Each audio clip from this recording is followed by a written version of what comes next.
Paul from Tourism Victoria, thank you so much for joining us at SoMeT 15 AU and for a great presentation. Can you let us know what you talked about just now? Look, the title of my presentation was I'm High on Wi-Fi, and to some degree it was the story of how we managed to, or we're managing to roll out Wi-Fi across the CBD of Melbourne and Bendigo and Ballarat, and why that's important. So I guess the opportunity for destination marketing organisations in providing a rich digital environment in terms of Wi-Fi access means that visitors can share their experiences and they can be made welcome by having great digital access as they wander around. So the other thing I focused on quite a lot was what we can do with the data and the information that comes from that. So when people come to Melbourne, and they'll get access end of the year, beginning of next year, to free Wi-Fi, and it's a lot of data they can download, 250 meg a day, log in once every 3 days. But when they log in, they'll identify whether they're a tourist or a student or a local and where they're coming from. And obviously, as they've identified themselves, we'll be able to find a lot of information about where they go in the city, what they do, and we can do a lot with that. At the same time, I talked about the idea of beaconising the city. That's the thought that you might actually put beacons over the city and create a city-based hardware that other people can write software to. So in some ways, the whole idea of a Wi-Fi digitally enabled city, you've got beacons, you've got Wi-Fi, and you've got data. And it means that people that aren't us can pick up that, they can look at the data, they can use the Wi-Fi, use the beacons, and who knows what innovations might come from that. Of course, that's all in the future. Do you have any sort of tangible objectives, like what you hope to get out of that data besides sort of enabling people to share?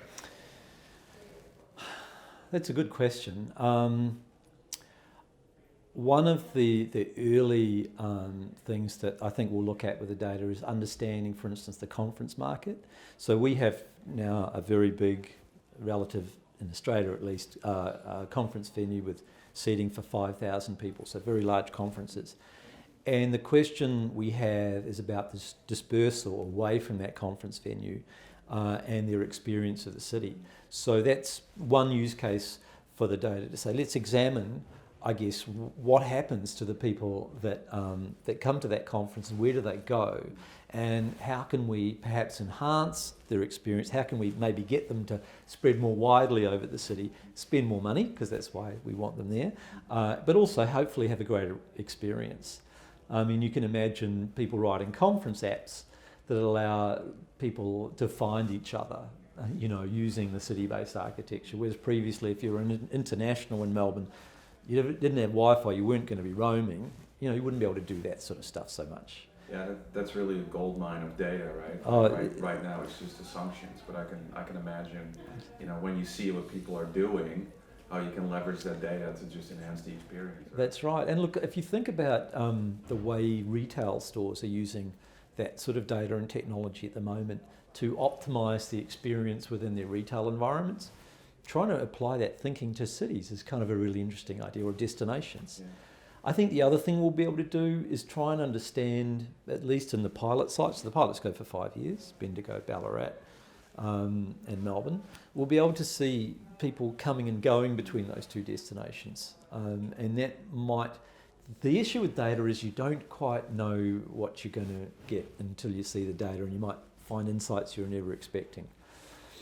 This is not a first in some ways, though, certainly, and I'm aware there's, I mentioned a company called Blix. They're working with a small, not a state tourism body, shall we say, in Australia, using that same tracking technology. So I discussed in my chat the idea of the kind of sniffing technology that exists that allow you to track people who have, when their phones are switched on looking for mobile, you can sort of sniff out the fact they've got a MAC address on their phone, and then you can sort of figure out where they're going, which is a little bit evil, but but if you use it for good, surely that must be right.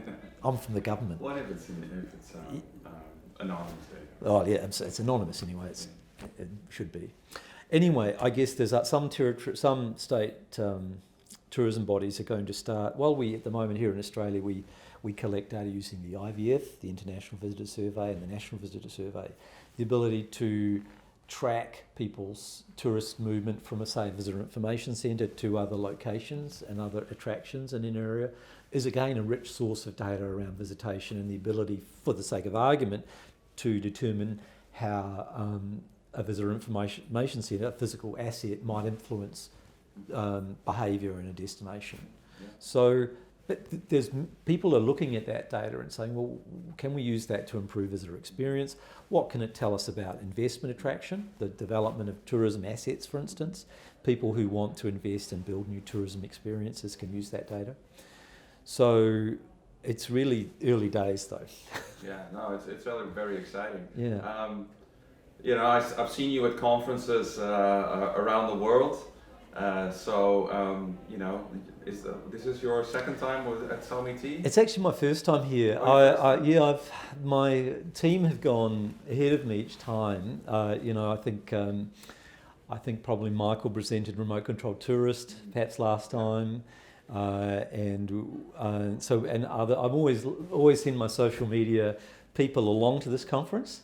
But this time I thought, well, I've said no to Rodney a few times. I really should come and try and experience it for myself. And so here I am, having a great time. What do you think of the conference so far? Oh, it's great fun. And I think that you guys have done a wonderful job putting it on. It's very professionally organised. And I've been impressed by the quality of the speakers. Now, to be fair, before I came here, I thought, you know, this is kind of, you know, going to be a social media practitioners conference. So we're all going to be talking about using Facebook to optimise our, you know, marketing campaigns and best techniques for doing X, Y, Z, and quite a practical conference in that sense. And I know that there's a definite place for that, and this has a component of that which is coming up, I believe, probably over the next day or two.